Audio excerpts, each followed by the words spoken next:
I'm going to ask Martin Brundle a series of questions, the most frequently asked questions about himself. I'm nervous. You should be. I know the first one. Go on then. What is Martin Brundle's net worth? Yeah, I know, right? And the answer number is incredibly, stupidly high. Utter nonsense. I'm glad you've dealt with that one first and foremost. But actually, the most frequently asked question is, what teams did Martin Brundle drive for? Tyrrell was my first team for 3 years. Then I went to Zaxpeed, which most people will never have heard of. Brabham, twice. Ligier, Jordan, McLaren, Benetton. Next question, who did Martin Brundle manage? So, I only managed one driver, and that was David Coulthard, and I managed him for 11 years. But I was very much in the background, which is where I think managers should be. They should be doing their work quietly. But I was broadcasting at the time as well, so I had to try to be incredibly level. And sometimes, actually, I think I gave him a bit of a hard time to compensate. Yeah, you probably did. Tell me the role of a manager in F1. Well, it's sort of babysitting, really. So you've got to try and get your driver the best deal possible and all the bonuses and exit clauses and guarantees you can, but then try to make their lives easier so that they think only of racing, training, technical debriefing and their simulator work, testing and having fun. Basically, it's very easy for them to get distracted because they get approached by all sorts of people who've got businesses or hotels or, kart teams. Mostly your job is to say no to all of that and pull your finger out and try and go faster. Does Martin Brundle like or follow any other sports? All my sports have got engines in them. So Formula One, motorsport in general, Le Mans and any type of... I will sit and watch Caterhams at Mallory Park or something like that. So I love all motorsport, American motorsport and motorbike racing. The big events I get glued to, like the Olympics or the World Cup or the Winter Olympics, where you all become curling experts once every 4 years, don't you? Something like that. So I love the big events because I admire the commitment and dedication of the sports people who, they put all their lives, all their last 4 years and most of their lives preparing for this one moment, this bar they've got to jump over or this sandpit they've got to get through. I find that level of dedication immense. So I love all sports really, but I'm passionate about motorsports. I feel like Crofty has also converted you to be a West Ham fan. No, I was a West Ham fan because my best mate at junior school was a West Ham fan. I wouldn't call myself a fan because that's a great disservice to true West Ham fans. I did though, I met Bobby Moore, Martin Peters and Jeff Hurst. I'll take a glance and I have a little bit of a passion for him, but that's it. You know what put me off football? Crofty? Diving and crying. Oh, tell me about it. I can't go with No. it. Like a MotoGP rider will come off on a Friday, and they come off all the time, break a collarbone, fly to somewhere or other, have it screwed on a Saturday, screwed in place, and then race on Sunday. That's my kind of sports person. Next question.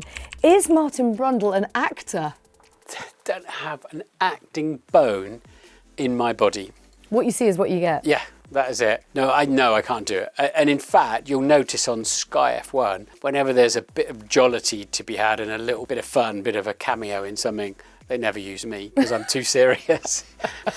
I'm not. You might not think that when you see me on the grid sometimes, but I can't act. I would have can't to say sing. There's an element of acting, a performance at least, to your grid walks. You have to really hold your own and just... No, that's just fear. Right. That's fear of having by fear. a number of millions of people on my shoulder, and I've got to entertain them for 12, 14 minutes. I'm not a comedian either, but I can come up with a one-liner when I need to.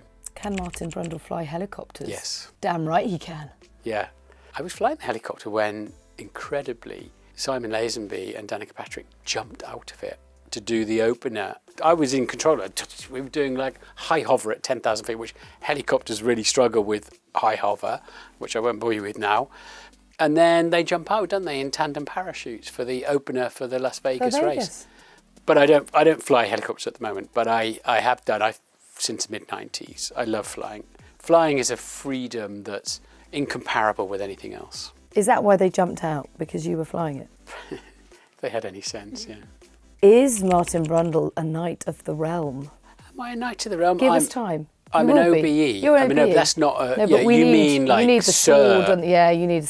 No, I'm an OBE. Order of the British Empire, which I'm massively grateful and overwhelmed by receiving quite recently, actually. I haven't been along to pick it up yet because the first date offered I'm away at Grand Prix, so I'll try and do it later in the year. I'm really looking forward to that. So that was really nice.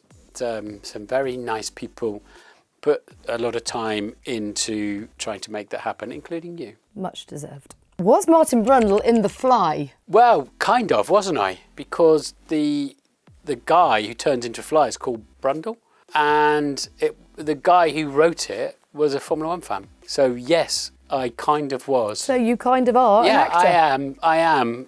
That actor named in The Fly was named after me. Now here's a question that I want the answer for because I want to go for a spin in some of them. How many cars does Martin Brundle own? Well, interestingly, I've cut it right back. Oh. I've got one car and one motorbike. What? Yeah, that's it. That's it. Secret stash anywhere? I've done in a all bunker? that. I've done all the cars, and then you've got to insure them. Then the MOT comes around. Then they've got a problem. Then the battery's gone flat. So I just want a magic carpet for a car because the roads are awful, aren't they? You know, you drive a beautiful Ferrari down our potholed British roads, and you're just going to do a wheel every time and a tyre. So there, I came to the conclusion there's no point in having a really nice car. So as I say, I want a magic carpet. And then I go most places on my motorbike or my electric push bike in London. Or indeed a helicopter, given that you can fly them. Absolutely. Now, I know the answer to this question, but I'm going to put it to you anyway. Can Martin Brundle still drive an F1 car? I can, and I did last year on track with Lewis, which was one of the greatest pleasures I've had in 28 years of Formula One television, was to be on track side by side with Lewis in the Mercedes, and I'm driving one again in June this year. So I've driven 70 different F1 cars, so I'm a very lucky man. So I've tried everything from, you know, Fangio Moss's Streamliner Mercedes from the mid-50s through to the latest one I've driven is a 2018, the hybrid car. My neck went in 3 laps, and I was jelly at 10 laps. They're so physical, you can't imagine how physical they are to drive. And then I get to drive a 2023 car in the middle of the year. Which one? The ground effect car, a McLaren. Oh. Yeah, so... Although 23 wasn't a great year for them, but yeah. No, well, I tell you what, it'll catch my attention Yeah, because it'll be faster.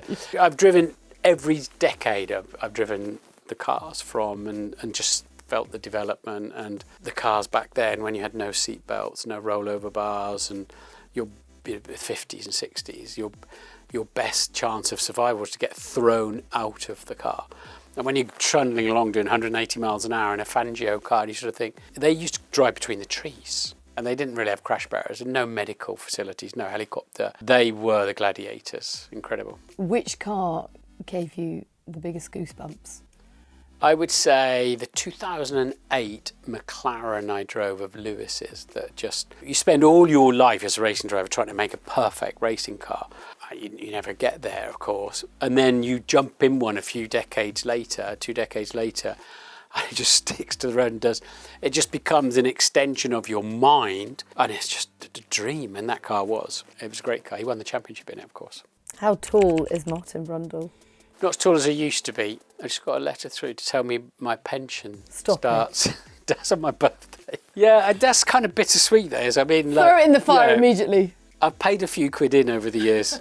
I stayed in the UK, and like most of the F1 drivers, and finally I'm going to get a little bit back. It's like, yeah, but I don't want to see that yet. No, that's not right. But anyway, where was I? Height. Yeah, so I'm avoiding that. Height but you shrink or as you get older. Yeah. So I think I'm now 1.72 m. What's that in feet? 5'7", 5'8", something like that. I think you're still taller than me, and I'm sort of 5'6.5", 5'7". So Yeah. we'll make you 5'8". Yeah, it depends which heels Yeah, you've well, got that's on true. and which trainers I've got on. Yeah. I can lend you mine, don't worry about it. Not again. Does Martin Brundle play any musical instruments? My mum wanted me to try to play, so I went to piano lessons, middle C, you know, near the keyhole and all that sort of thing, if I remember, and guitar lessons. No, my kids were brilliant on saxophones, but so I can't act, and there's not a musical note in my body. In fact, I'm not a lot good at anything apart from talking about stuff. Just as well you work for us and do a brilliant job of it. Thank you very much, Martin Brundle. Thank you.